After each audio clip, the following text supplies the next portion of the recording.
Doctor Babasaheb Ambedkar यांच्या पुतळ्यासमोरील संविधान शिल्पाची तोडफोड करण्यात आल्यानंतर काल परभणी बंदची हाक देण्यात आली होती आणि या बंदला हिंसक वळण लागलं। या हिंसक वळणामध्ये जर आपण बघितलं तर छोट्या व्यापाऱ्यांचं मोठ्या प्रमाणावर नुकसान झालंय। मी सध्या विसावा कॉर्नर परिसरात आहे आणि आपण बघू शकतो की ही जी पानटपरी आहे या पानटपरीमधलं सर्व साहित्याची तोडफोड करण्यात आलेली आहे।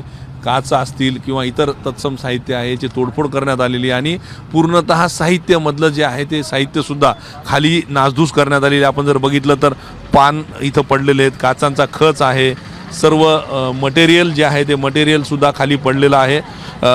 छोट्या व्यापाऱ्यांचं मोठं नुकसान झालेलं आहे, कारण ज्या लोकांचं हातावर पोट आहे त्या लोकांचं मोठं नुकसान झालेलं आहे। जर बघितलं तर छोट्या मोठ्या चहाच्या टपऱ्या असतील, पानटपऱ्या असतील, या पानटपऱ्यांचं सुद्धा मोठं नुकसान झालेलं आहे।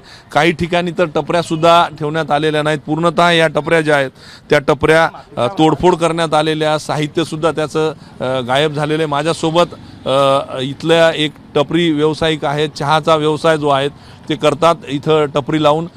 काय झालं होतं, किती नुकसान झालंय, काय परिस्थिती तुमच्यावर ओढवलेली आता? नुकसान 43,000 रुपये झालेलं माझं सामान पूर्ण फेकून देण्यामध्ये आलेलं आहे। त्यामध्ये गॅस, भगुनं, पितळाचे भांडे होते, गिलास होते, यानंतर आपला स्टॉल होता, मंडप टाकलेला होता, सगळं ते गाडीचं सुद्धा माझं नुकसान झालेलं आहे इथं। यामध्ये मला समोर करते वेळेस मी मला काही करता आलं नाही एवढ्या पब्लिक समोर।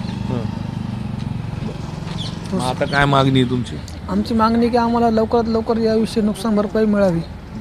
तर माझ्यासोबत दुसरे अतुल आहेत व्यावसायिक, यांची ही इकडं पूर्ण पान स्टॉल म्हणजे यांचं चहाचं स्टॉल आहे, हे चहाच्या स्टॉलची सुद्धा नुकसान झालेलं आहे। त्यामुळे आता त्यांनी इथं त्यांचा चहाचा स्टॉल लागलेला आहे। काय परिस्थिती होती कालची, काय नुकसान झालेलं आहे? जमाव खूप मोठा होता, पण पोलीस प्रशासन अपयशी ठरलं। पोलीस प्रशासन एकही उपस्थित नव्हतं त्या टायमाला।